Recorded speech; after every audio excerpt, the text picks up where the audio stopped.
How's everyone doing today? Just fine. How are you? Good, good. Before I get started, I want to tell you a story. I was going to pick up my 15-year-old daughter one day from school, and as I approached, I saw a young man putting his hands on her. So I yelled out the window, get your hands off her. Well, the little guy looked at me and said, "You don't know me." And then he pointed and said, "I live right there. What's up?" So I consulted with my wife about the situation, and we wanted to speak with the parents. And we then find out that there's no father at the home, and that the mother works late hours. And we must understand what provokes juvenile delinquency before we can prevent it.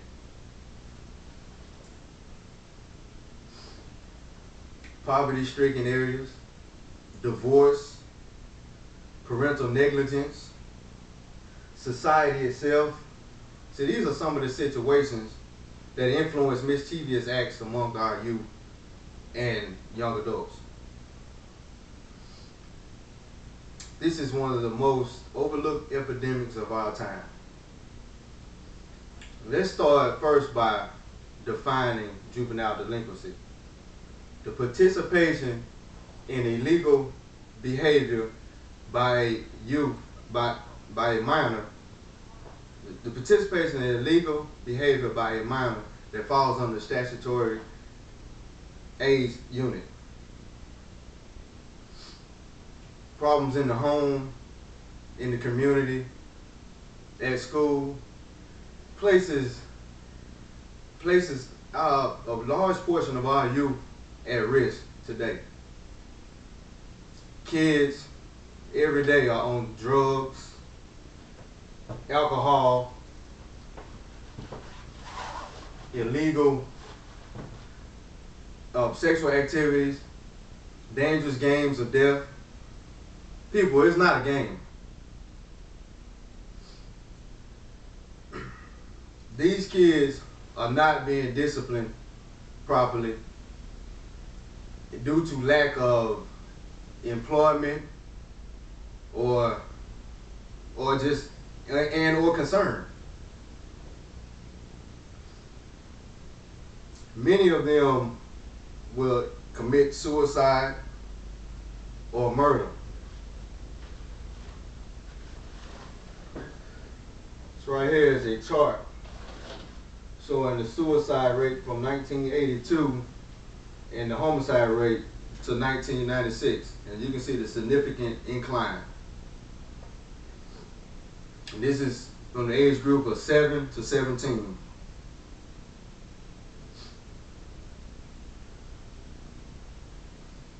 Parents, I am challenging you. I am challenging you to get up off your butt. Teach these kids the right way. Guide them. Help him or her with their homework. Get the child off the corner. Make them go to school. Monitor their friends. Check their rooms. There should be no reason why you have a murderer in your home and you don't know about it. Personally, this is why I think when that kid goes and shoots up a school, that the parents should be also responsible, because they were ignorant enough not to see the signs. Now, I do apologize if I step on anyone's toes or I've stepped on anyone's toes. But people, wake up. If you go in little Timmy's room or little JJ's room or whoever's room and you find a gun or plans or so on, then you would thank me for opening your eyes. Now, the biggest influence is that for me? The biggest influence of our youth today, and I'm sure some of you all know, that is the almighty dollar. And society today exploits everything and everybody that's worth money. And they make it, in these young kids' minds, make them think that they have to have it. Well, what about the kid that's in a poverty-stricken environment? How do you think he's going to get it if he's not guided in the right direction or not disciplined? We need to help our children. There are many programs out there that will help to save your child and someone else's life.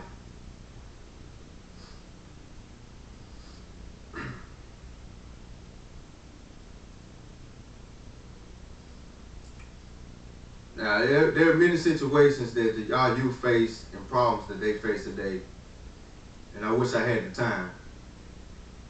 But I will leave you with this, and I know I've been hard on the parents today, but it starts with you. You notice I say it starts, but it's not entirely your fault.